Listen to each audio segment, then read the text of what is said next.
soon as the sun settles, that I was bred wild, call me you and every one of rebels. I'm out Everest height, I took the shot to be the straight as a cheat. To the universal second level, fucking with me. Let it G-O to the D, Black 7 pedigree bangs, the heavy weaponry. I blow levies, Katrina flow, flooding your floodgates. The hand of rock the crater with the bow breaks.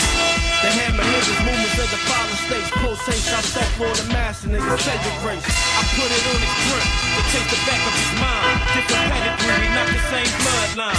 My breed is sickly, squeeze till it's empty. And no, I'm not a killer, but please, dog, don't tip me. Brain off the rack and lay down like train tracks. Fuck where you from is where you niggas end up at. Get ignorant, put you in the bad predicament. Belligerent, every bitch you see is exquisite. White ones, true jeans, and the blue deep fit. My repertoire is a wrecking ball, swing it's a free fall.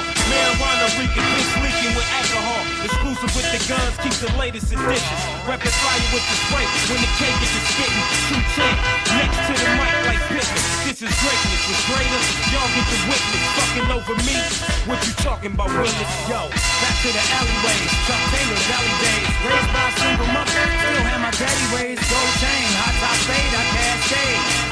Over others who's covered like lampshade. Undisputed, can't dilute it, is that thing.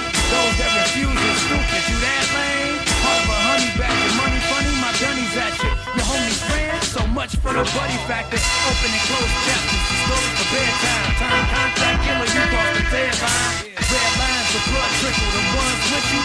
Holding a 9, girl smoking, I'm superficial. Under the street light, God please forgive me. Season green light, 0 to 60 before the frenzy. Pray to stay ahead of my enemies, setting traps. Scared money don't make no money, I bet it back. I'll let you hold all of my rhymes, yo, and take a line out. Nigga, you silly Billy, just found out you still in time out. It's like time in the house, son, don't make me laugh.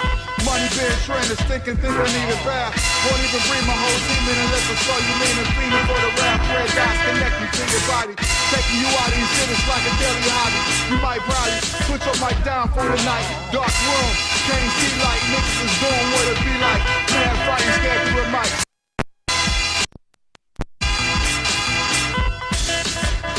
Shut the fuck up.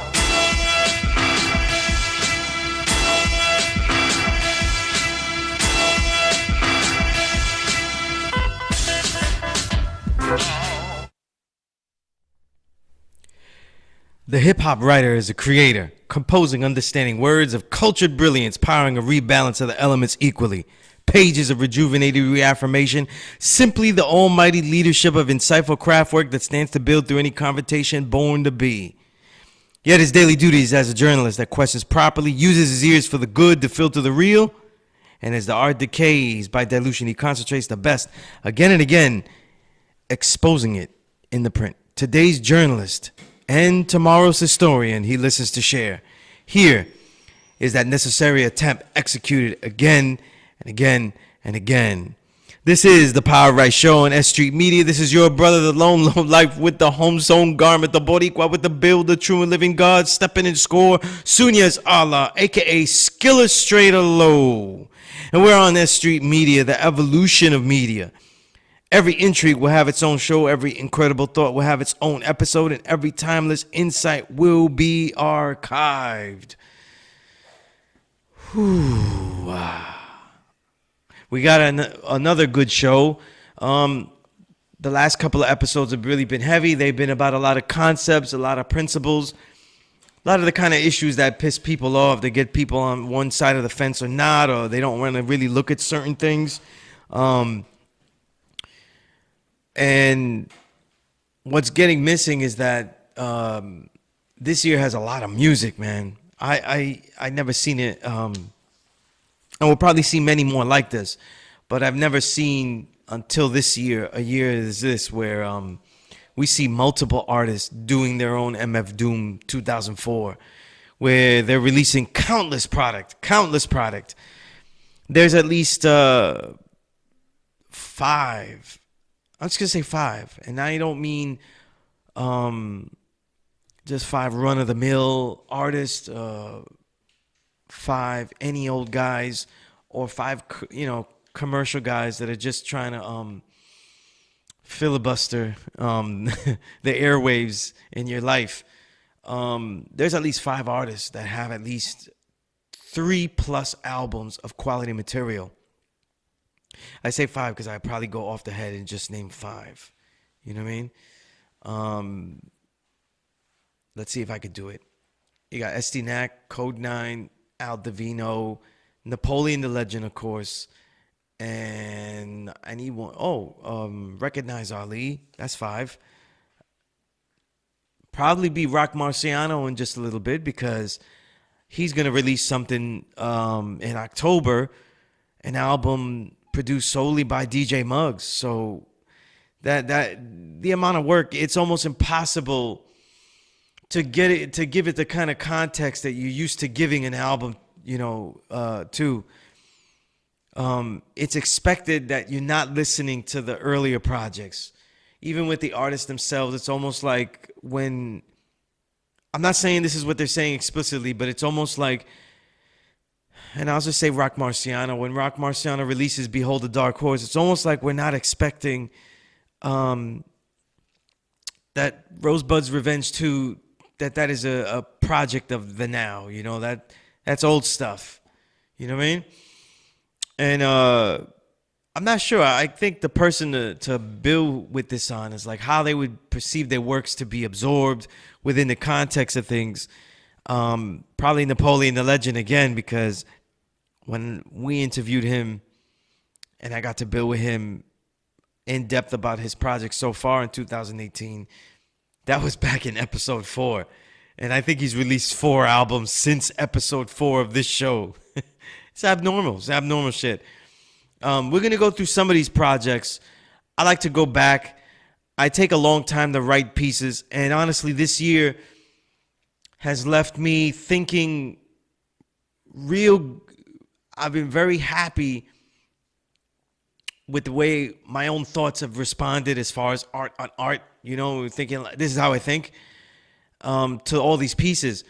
But I just haven't had the time to sit inside of these albums and feel I'm doing justice to all these other albums. So I remember telling Shabam Sadiq that I always listen to one album only and review that album only.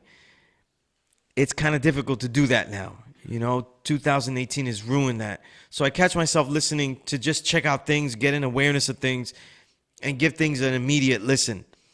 There was an old piece. This might have been the very early OK Player days, where Questlove of the Roots used to really write a lot of pieces. There's not that many models out there of how to do hip-hop journalism.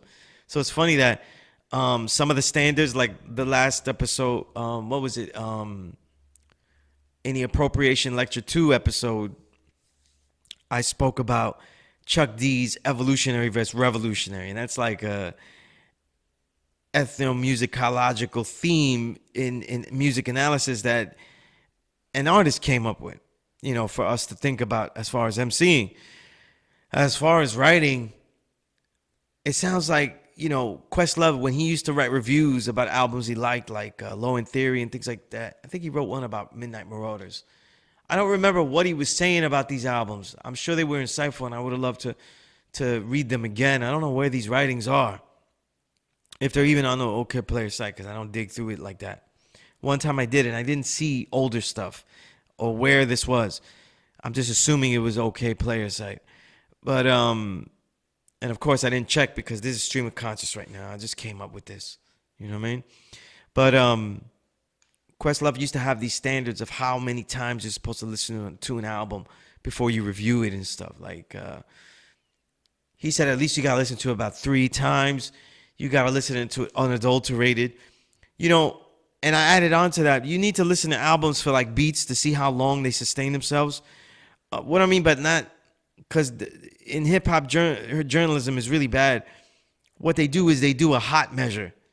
What's hot for now and stuff. But what happens is, what I mean is like in the sustainment of like 50 minutes, how is that album sustaining its originality? How is it sustaining its surprisability? And then after that, how does it remain addictive after those first couple listens? And that's just the music itself. And of course, you're thinking of the as best as you know it, which you should really be digging in the crates constantly. I think a hip hop journalist, there's no way around it. You have to be an advanced music collector. You know, I think that people, these are just for assholes out there, but they really like to think that they have a thought process equal to a person speaking on a subject when they know very little about the subject. You know what I mean? And this is different than talking about, if we talk about sports, we expect that person to have watched a lot of sports. You know, not just the league championships, you know what I mean? Not just the Super Bowl, not just the finals. Same thing happens with the respect of music. Not only do you have to have an extremely large catalog of hip-hop music, but the journalist has to have an extremely large collection of crates. And not just sampled works. You know, a collection of like, oh, this is what Marvin Gaye stuff was used. This is what, no. You have to dig deep into major genres, and not just genres that are delved into by hip-hop.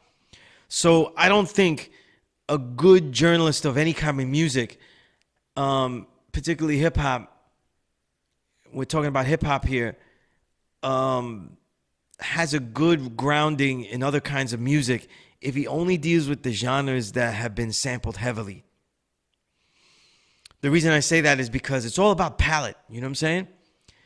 It's almost like a guy that is a restaurant critic or a food critic. They eat a lot of different type of foods. You know what I mean? So they have a different palate.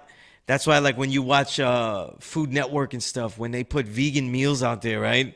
Aside from maybe people cooking it badly, the food critic is stumped and usually disses the vegan foods because he doesn't have a palate for that kind of food. You know, so he doesn't have a palate for like what happens if you eliminate meat and dairy. It changes your whole palate. So he's usually going to say everything tastes bland, or he doesn't know how to get the flavors into, say, tofu or something like that, right?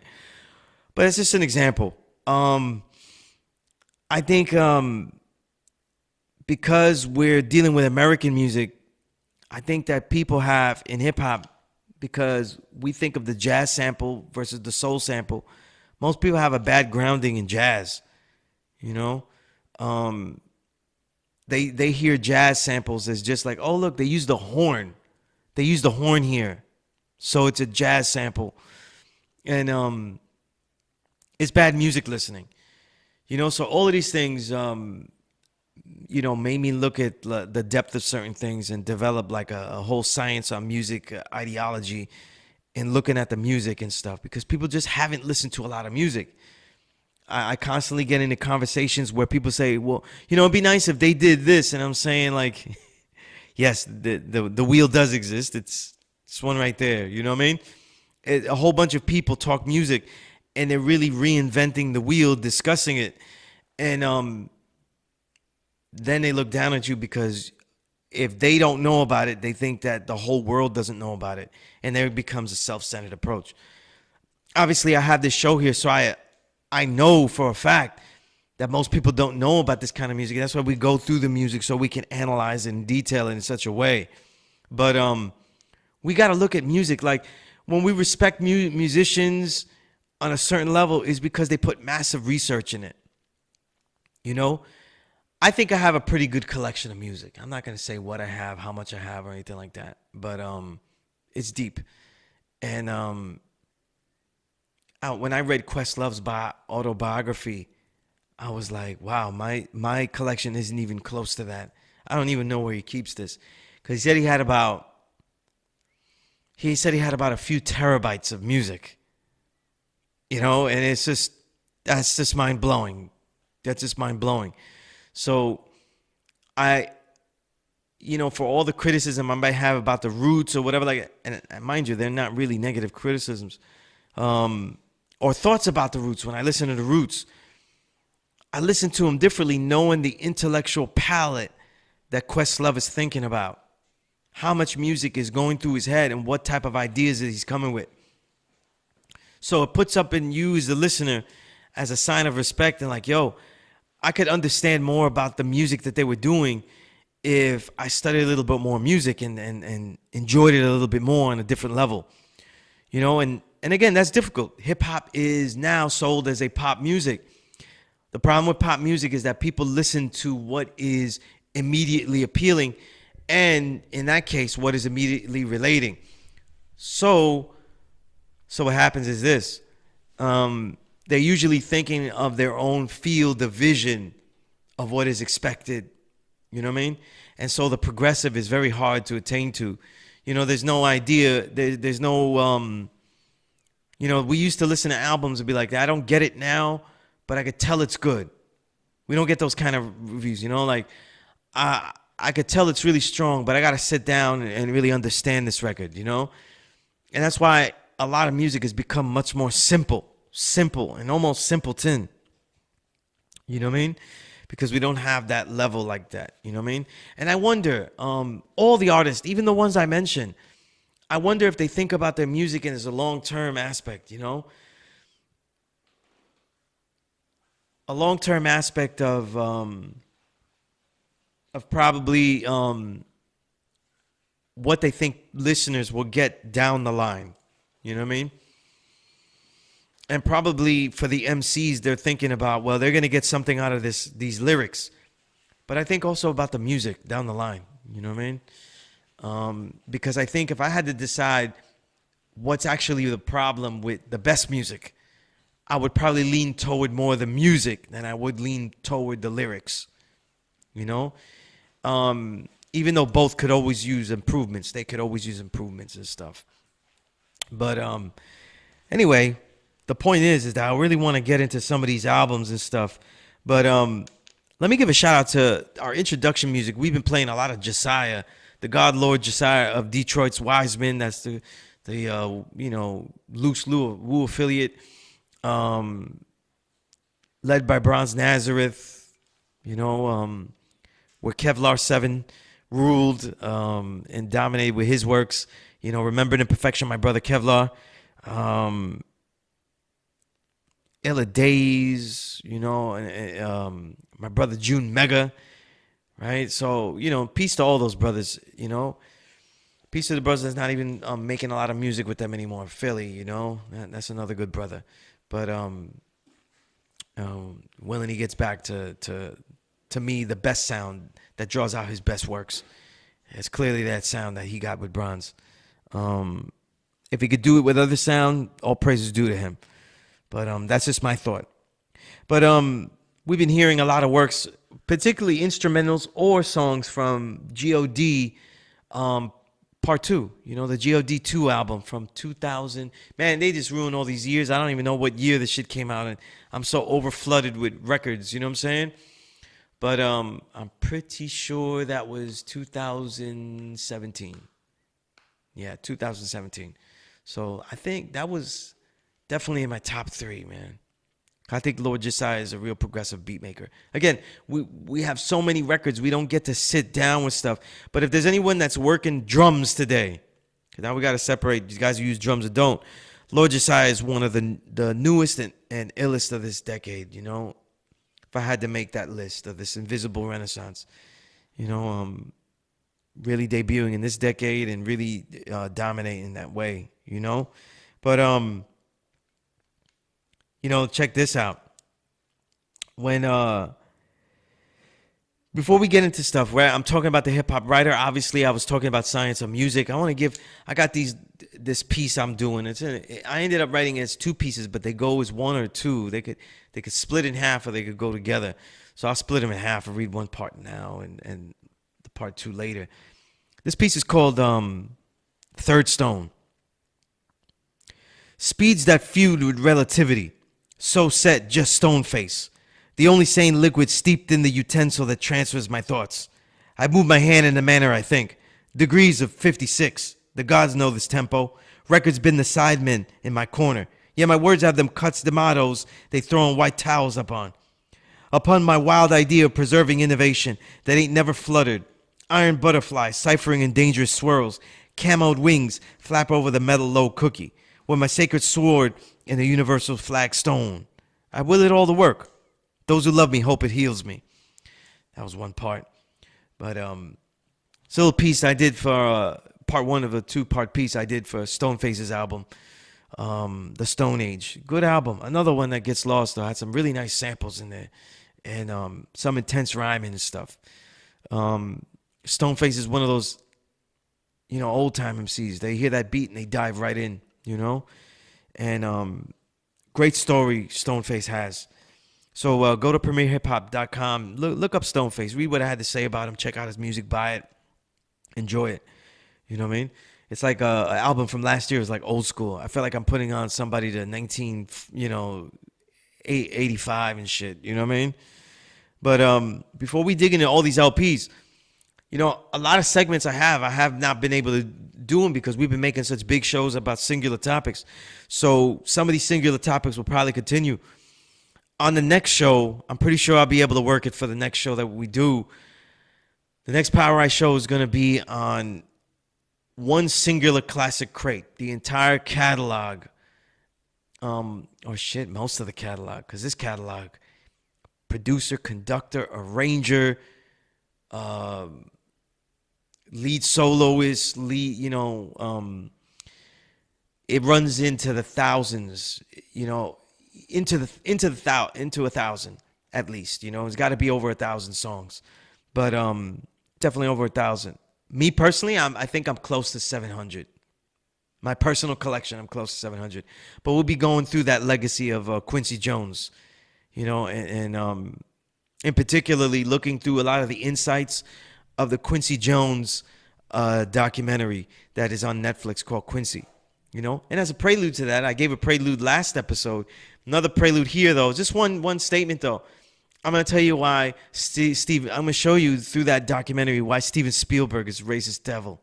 Because he just showed his whole cards there. But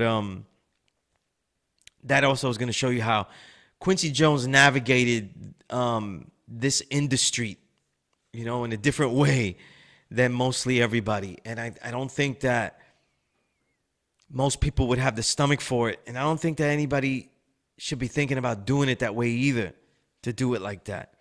They might not be able to in that context, but also have to, to make great music, to be as popular, to have that forums, to play his music everywhere, maybe. But I don't think, as of now, I don't think there'll be another musician like him. And I'm going to explain why. A lot of it has to do with the change of the forums and stuff and the dilution.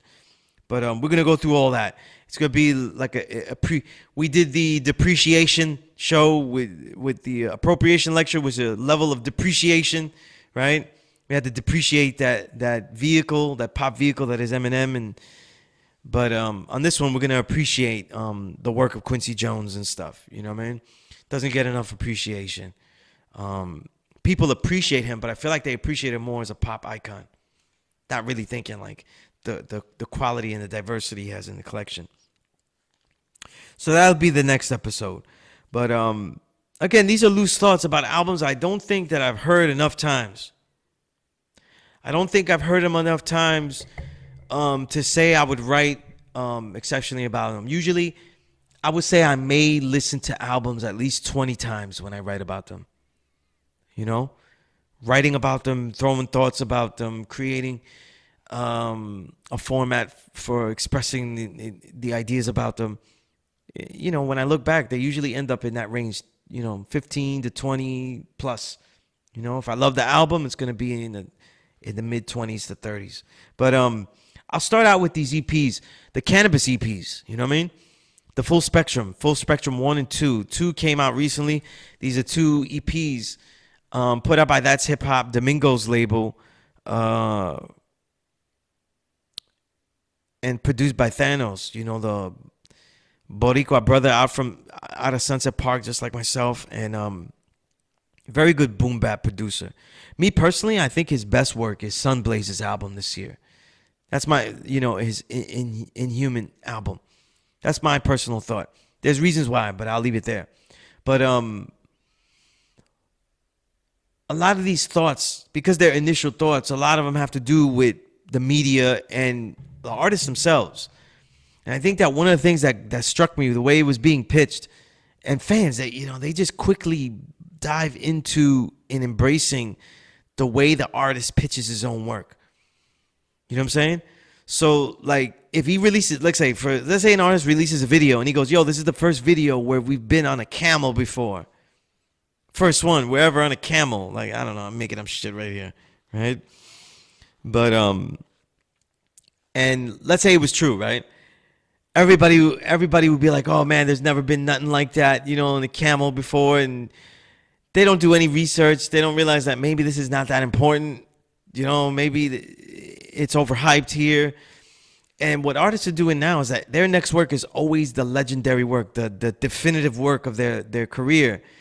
And for me personally, it kind of spoils the way the album goes. With this Cannabis one, I know they were promoting it as like, not overtly, if I can remember, but kind of like a comeback for Cannabis.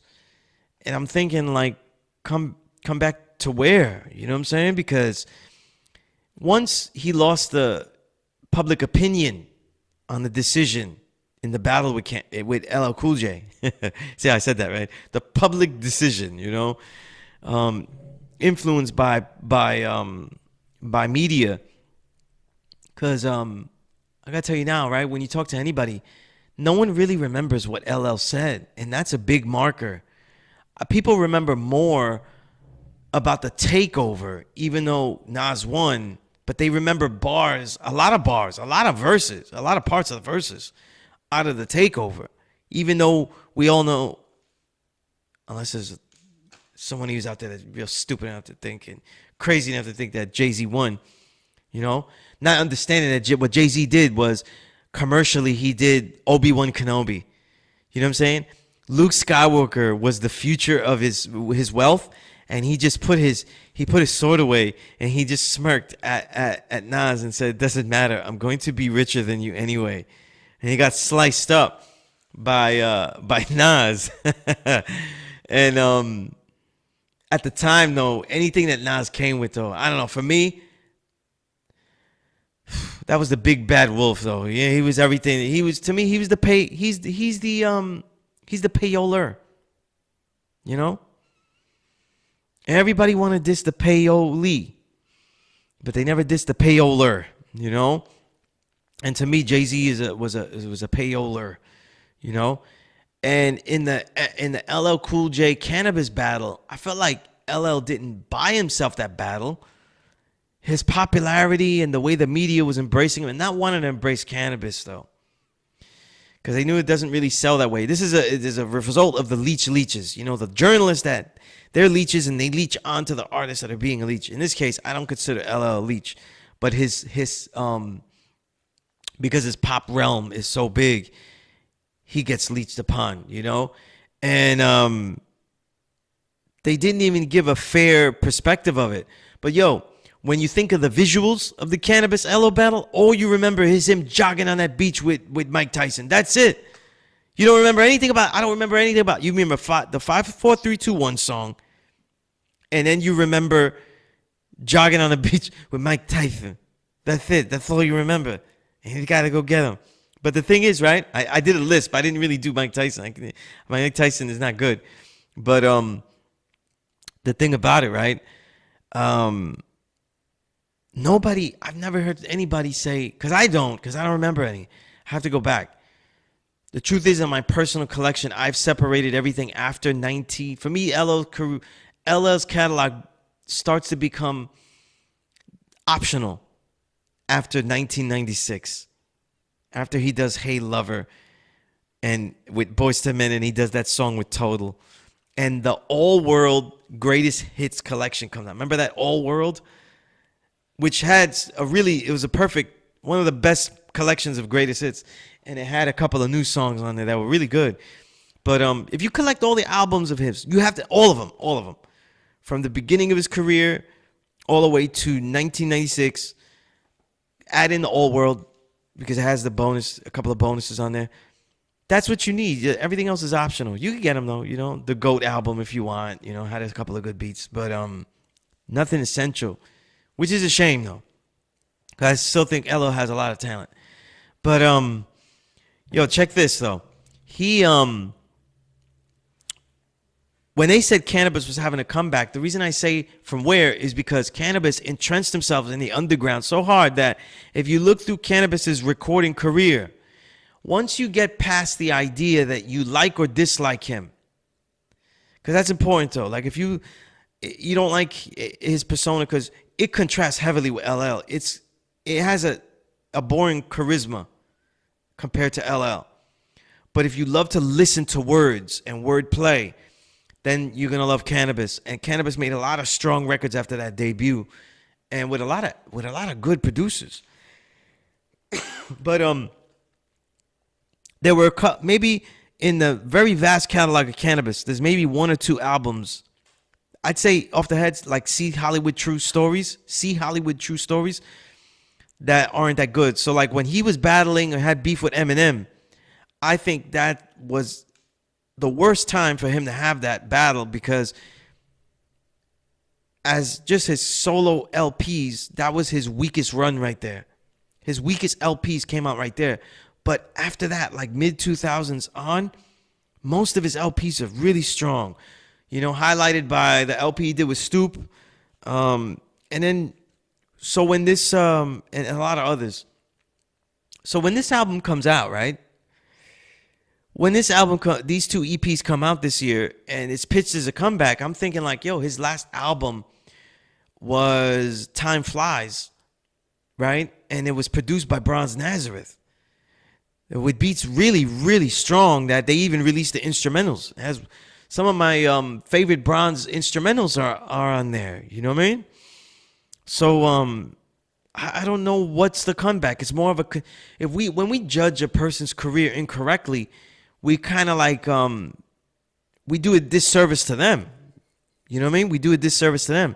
Whereas if you said, look, we continue this run now with these projects, and make a fan go back and say, hey, I missed this one, I missed that one. Instead, it's like, yo, start here, and then that's it. Everything else is no good. It's not really a good perspective for Cannabis. You know what I mean? I think he's released quality projects all this decade. You know what I mean? The thing about Cannabis, though, is that he oververses his rhymes. He always rhymes too long. He always says too much. You know what I mean? And one of the things about this EP, these two EPs, is that because it cuts him down, there are songs that go long, but not the whole EP. There's less things to talk about. And one thing, I thought it got better from EP 1 to EP 2 of the Full Spectrum series, because the second one, I was clearly noting different things that he was saying. You know what I mean? Different ideas. You know what I'm saying? Different perspectives. And he even had some perspectives that I agreed with and some perspectives I didn't. You know, but what you love about a good MC, a lyricist, is that they challenge you. And, you know, nothing has gone out the gate. I think he's still clever. I think he's got great breath control. So he's still on point. Still absolutely on point. But I want to go back now to go to a newer MC. My brother out in Nebraska. Can you believe that? I'm talking about Nebraska. Right? And there's a lot of MCs out there, thanks to the network, the Good Gospel Network that Sleep Sinatra has hooked up there. But my brother Sleep has been one of my favorites throughout this decade. I think he, to me, his catalog really kicks off in 2014. And he's just released exceptional works every year. You know what I mean? And he's an MC like a lot of guys this decade that are just from this decade. Their catalogs, you can delve into them, and you have a deep, deep catalog to shuffle and enjoy. And he's the type of MC that's introspective, lots of words, lots of breath control, lots of fluidity, and a very soothing pace. You know what I'm saying? I don't mean to pun it with the idea that his name is Sleep Sinatra, but the brother is very skilled, you know what I mean, and a joy to listen to and delve into. His long player this year is Dark Angel, you know, and I'll talk about that first. just some thoughts about it. There's more I have to say about it. I haven't even gotten to dive into this record. That's the kind of year it's been, and it's been out for quite a long time, couple of months. But there was a popular post on a more popular underground site on their Facebook, and they posted up a video he did for the album, one of the songs in the album, Pancho and the Villa, and he made a video for that. So go check that out. But I already described the type of MCs to you, so he's the MC you got to get into. You know what I'm saying? It's not like there's a lot of guys like that. Like you don't go like this. Yo, check this out. Let me blow you away with this banger here, and you don't play a cop record of any kind, because those records don't bang like that. They don't slap you in the face. Neither does Sleep Sinatra. So they had like this post where they put up the video and they said, hey, they made it like I'm using that old video music box terminology, but the make it or break it video. And they put up the video and they said, yo, new artist though, even though he's not really new, you just found out about him. And they said, yo, tell us your thoughts. Is it good or is it bad? And a lot of people were already led in the direction of the first couple of people. And because when they posted it, they didn't lead into it properly. Sometimes you have to tell people what type of music to listen to. Like if someone's really knows their soul music and knows their music, and you had a disco record, and you said this disco record is dope, and you were going to show it to a seasoned soul musician, you're not going to just give it to him. He hears disco, he's going to be like, ah, man, that's the diluted version, this and that. I'm not really feeling that. So you've got to prep the record. You've got to tell him, listen, I know it's disco, but listen deeper to the quality here. You know, you're going to hear some other stuff here. So what happened was, right, everybody's hearing this brother smooth shit, that smooth shit, and he actually rhymed off a groove. It was a sample groove, and the drums weren't knocking on this one. Usually Sleep can go through grooves, or he goes through knocking stuff, like real good, thick breaks, you know? And this one, it happened to be a very smooth joint. He's rhyming deep in the groove. He found the pocket perfectly. What's everybody saying? Oh, it's boring. Yeah, I'm not with it. It's boring and this and that. And this is exactly what I'm saying about the difficulties in releasing so much music. The artists themselves is just like, yo, I have it. I'm going to release it. But when it multiplies to all these other people, which each individual artist should not give a shit about. You know what I mean? They really shouldn't. And I'm glad that they don't. I'm saying it on the perspective of the listener, the thinker that's listening to all this music. People get overloaded, and now their ability to listen is already impaired. So something that's experimental, something that takes a lot of work to listen to, and that's what hip-hop is. You've got to listen to the lyrics. You got to see what they do to this beat. What are they doing with this sample? You know, now there's not a lot of drama on a lot of guys' tracks, but there's a lot to listen to as far as technique, because most of these guys are terrible at finding a groove in there.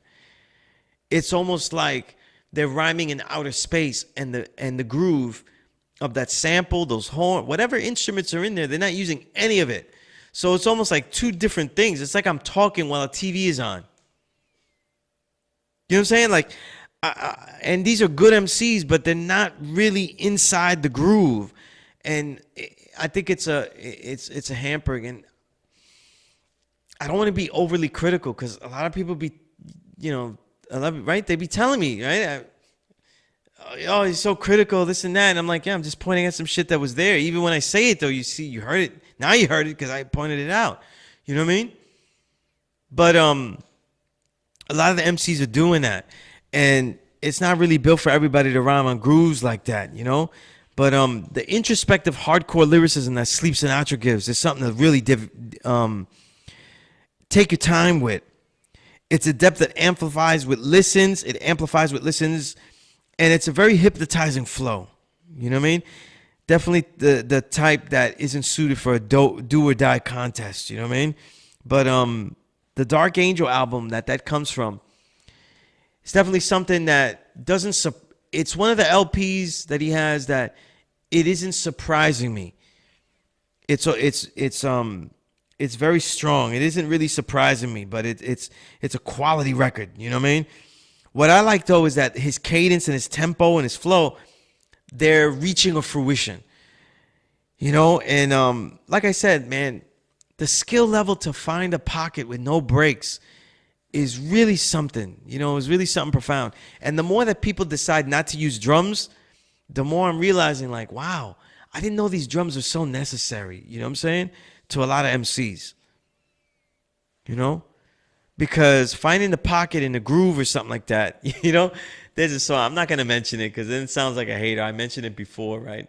But they had a track where they just played the beginning of the soul song, but a lot of soul songs will give you like a lead in, and then the music would come in. And the MC kind of thought he was rhyming with the vocals, you know, even though he was just barely hanging out. Like, to me, the way it looks in my head, he's hanging from a cliff. You know what I'm saying? Like, he's hanging from a cliff. That was like, oh my goodness, he could lose the pocket any moment. And I don't mean lose the pocket like there's a lot of guys like Pharoah Monch. People always go like he has stop, start, stutters and all that kind of stuff. We call it that, but technically what he's doing is diving in and out of the pocket. But when you see a guy do it by accident, it looks like a runway model that fell down. That's what it looks like. You know, it really looks like that. It just looks terrible. It looks like a botched dunk. You know what I mean? And when the vocals all of a sudden had the instrumentation come in, oh man, he was stumbling. He was really off. And I don't, you know, some of these guys, they're so quick with trying to release these songs and trying to release these albums and get them all out there. And it's funny because in the 90s and in the 2000s, the biggest complaint was, I don't have enough time to make this work the way I want it. You know, in history, genres, like one of Eddie Palmieri's, this comes to my head, one of Eddie Palmieri's famous albums that people consider classic, and I do too, was an album that he was working on in 1976, and the label heads, they went into the studio and they took his masters without him knowing, and they released it like that. And they didn't understand that by that time, Eddie Palmieri was making music where he also was not just using the live band, but he would record the live band and also mix and match pieces in different places. Kind of like what, because he has a heavy, if we talk about salsa being jazz influenced, he's the most jazz influenced. So he was getting that out of like what Miles was doing and what, who am I thinking of? I'm thinking of Charles Mingus did with the Black Saint and the Sinner Lady, for example. That's my favorite Thelonious Monk album. I have to mention that. But that's what he did with that. So they're mixing and matching pieces. So he didn't finish that. And they released it, and they did him dirty. You know what? They took his masters, and then they called the album Unfinished Masterpiece. Imagine that. Like, you weren't finished writing some shit, and somebody publishes it, and they say, Unfinished Piece by SUNEZ. I'd be tight as a motherfucker, though. Because I know that shit isn't the way I wanted it to go, the way I wanted it to end. But now the MCs are okay with the shit feeling unfinished. And that's what a lot of the best works this year, like Rosebud's Revenge, definitely West Side Gun's album. You know what I mean? They have a lot of aspects that feel unfinished, that feel like there could have been more time with it. And it's because they know that they're releasing their works in cycles. And for guys like Rock, who have a lot of bars, I think they're releasing their works, though, based on when they have accumulated bars and put them out. So it's almost like they're in the Tupac rush. But no, I don't think anybody's rushing. You know what I mean? Nobody's rushing you. You know what I mean? So, and I just think that creativity, you can hone into something and craft it, you know, also a little bit more. But let's keep going. You know, let's keep going. You know, one album I definitely really want to write about is Bumpy Knuckles and Knott's Pop Duke album. And to show you how I'm behind, Knott's is actually going to have an album by Bad Seed that's going to come out, Highway to Hell. And my brother DJ Toasty keeps talking about that because they're doing a Rock the House show. I think it would have passed by now. But DJ Toasty's a big fan of Knott's production. And I always liked him. You know, speaking about Cannabis, Cannabis did a whole album with Knots, just to show you that Knots has been doing stuff, and Cannabis has always been working with a lot of dope producers, right? And one of the things that I love about, and these are just quick thoughts, because I didn't get to listen to these albums enough. One thing I love about Pop Duke, this album, and I love about Bumpy Knuckles in general, is that he always has themes to his songs so naturally. I'll tell you something. One of my favorite Twitters is Bumpy Knuckles. Always has builds, always has insight. And some of the themes in the album are so dope. Like Legends, the way he explains how people always talk about the 90s legends. So he makes a song showing a building in the verses about how he's influenced by guys from the 70s and 80s. It's really dope. So he just always has like different ideas. And my thing with Natsa, he's not as addictive to me. For me, my personal taste is because his beats have always been a little bit too treble laced, too much treble for me. And on this album, he has such thick bass lines, and there's a lot of thud to the drums that it just works for me. It's definitely my favorite Knots produced album. And if you love Bumpy Knuckles, it ranks up with Industry Shakedown to me. It really is that good. It's a shorter work, more concentrated work. You know, I didn't get to speak on this, but my brother Starvin B, right? He has an EP out he did with what's his name? I'm forgetting his name. I'm getting a whole blank here. But because a good journalist carries his catalog with him, I can say now, you couldn't do that back then. I had like 50, 60 CDs with me. But Starvin B early this year did an EP called Night of the Never Dead, and it was produced by Stu Bangers. And then he came out with After Hours, which is a group called After Hours with Starvin B, Foul Monday, and Flush and Tech. I gotta say one thing really quick. Flush and Tech and Foul Monday are dope. They hang with Starvin B, and that says a lot. But then in this EP, I have to make quick note about the Starvin B song. There's one solo Starvin B song on the After Hours project, right?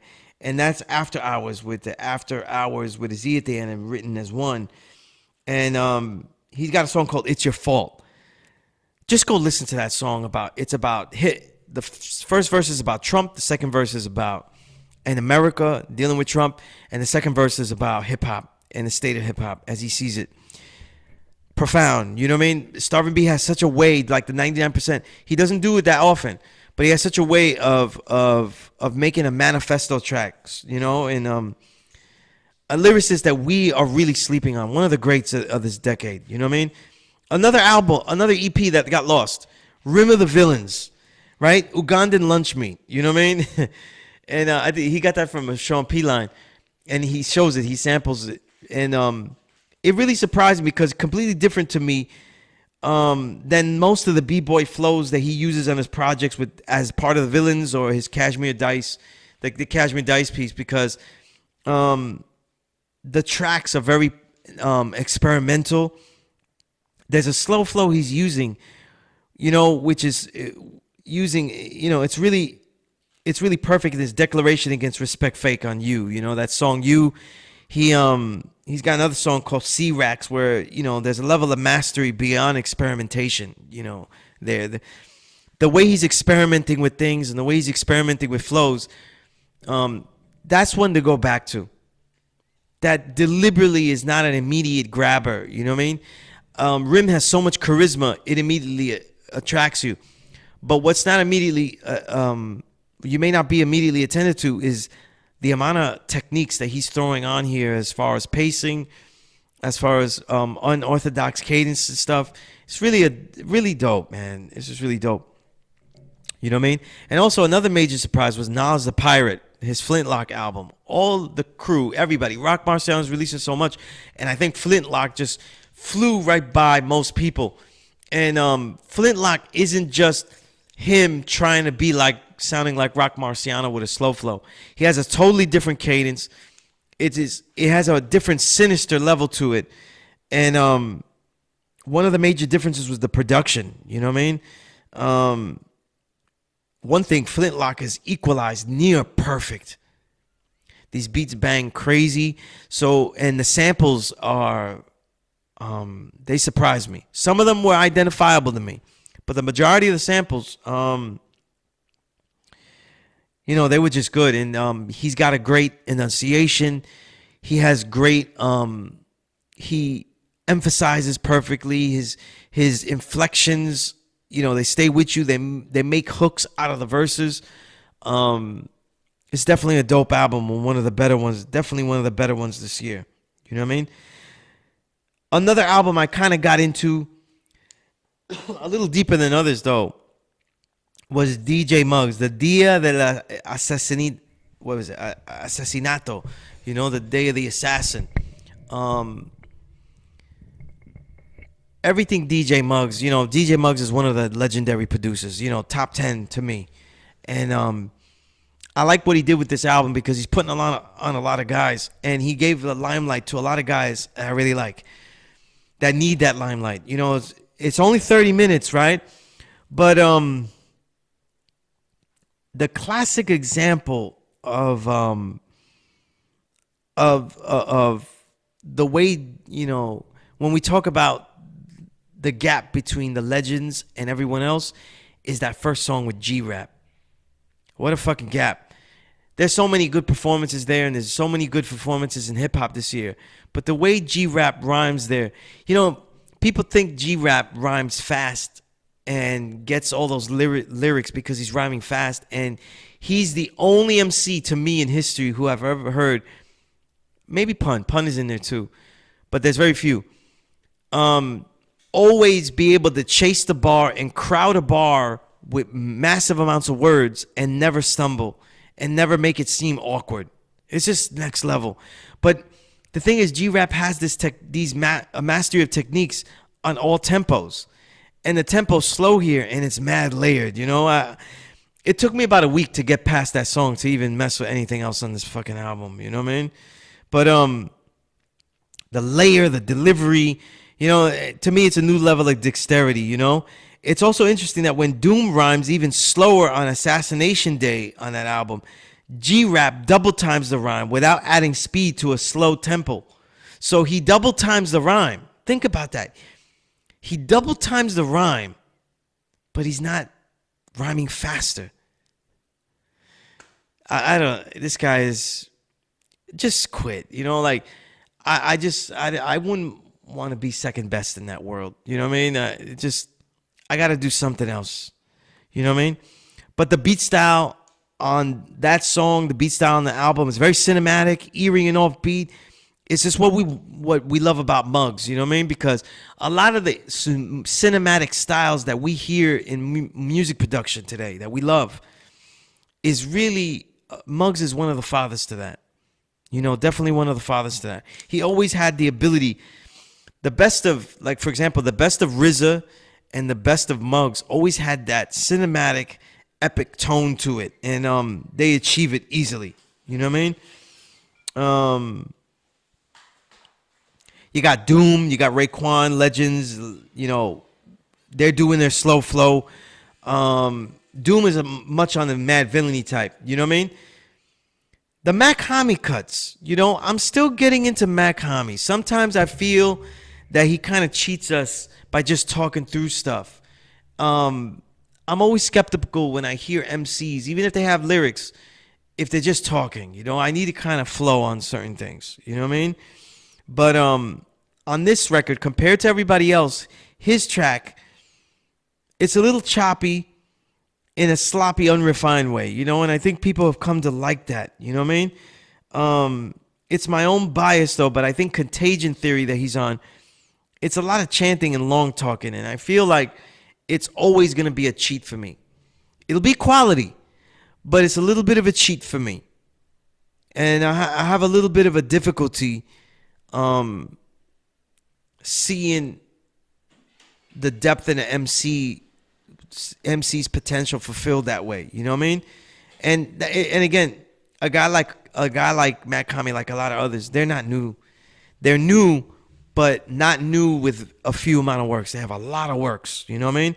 But again, the cinematic cuts, Muggs excels easily though without using any drums, with using the groove, because he had mastered this so long ago that it influences everything. I think the shining young star that has really turned me on to what he's doing is Ito.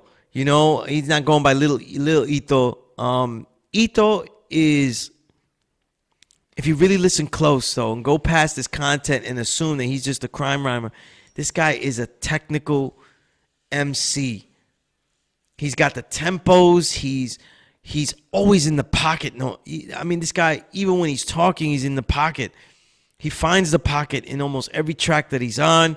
He has punchlines. He has cadence. So his delivery of the words, his inflection, it's this is what I mean by, like, we see an MC is new, but they've been around a long time. They've been honing the craft for a long time. And if you go on YouTube, you'll see what I mean with that, you know? But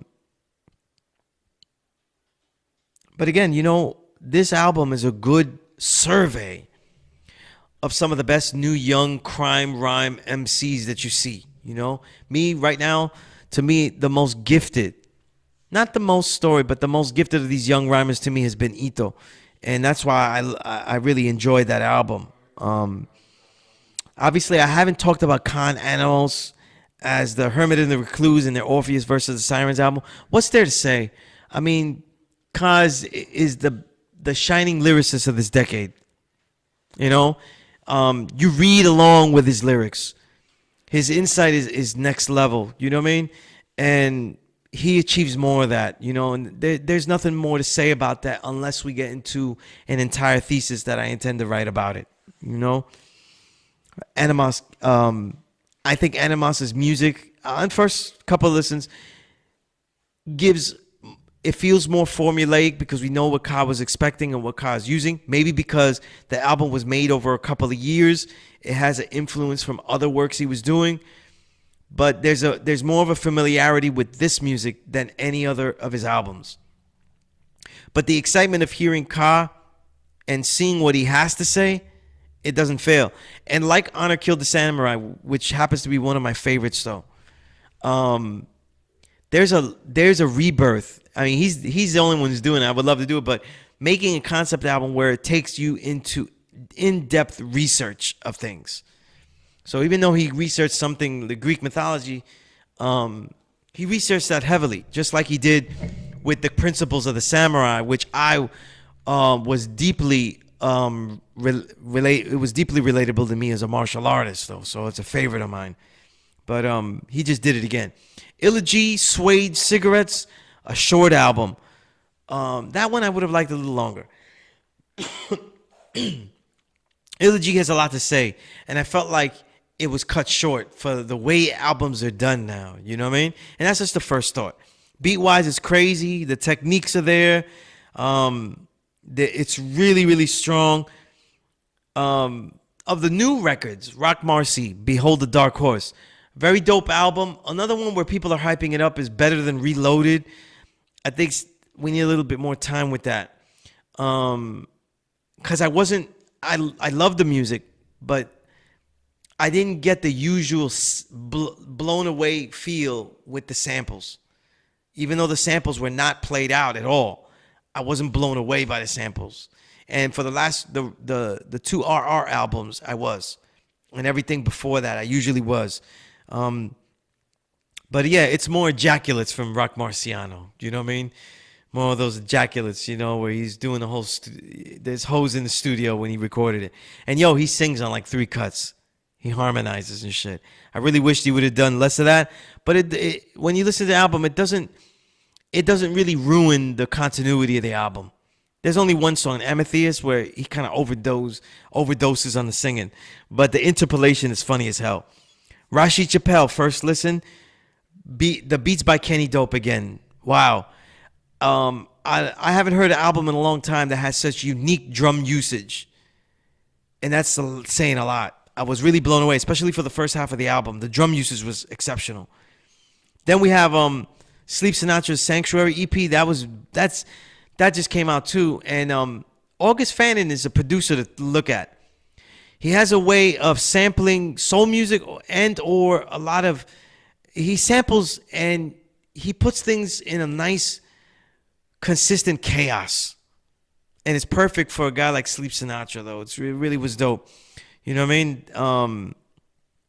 And just using the soul samples, the way he used Donnie on Snake Eat Snake was really good. He has a way of, he really made it cryptic. And again, this is more diversity for Sleep Sinatra, especially for his technical gifts, you know. Very impressed. And of course, you know, I can't leave without, last but not least, Napoleon the Legend. He has a couple of albums out. I want to talk about them later, but immediately, the Guru tribute is exceptional. It's called Gifted Unlimited Forever. I can't think of a better MC and a more deserving MC or more ideal MC to do a tribute to Guru than Napoleon the Legend.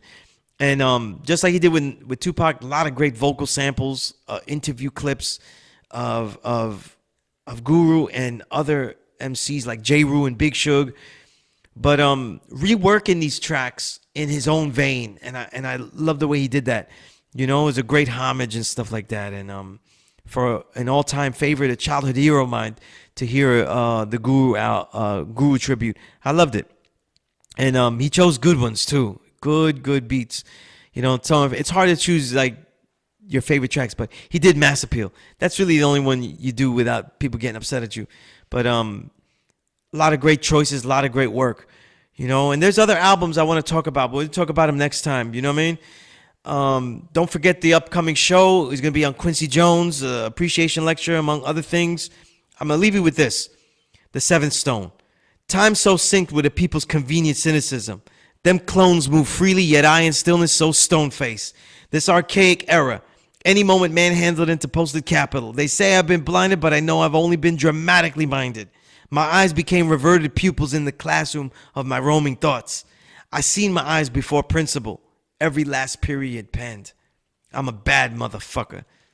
And on that note, until next time, there'll be a lot more stories to tell, writings to recite, and records to rewind and reminisce. Records, a lot of records to rewind and reminisce. I'm your host, SUNEZ, a.k.a. Skillustrator Low. And as always, the Power Right Show is a never respect fake broadcast. Peace.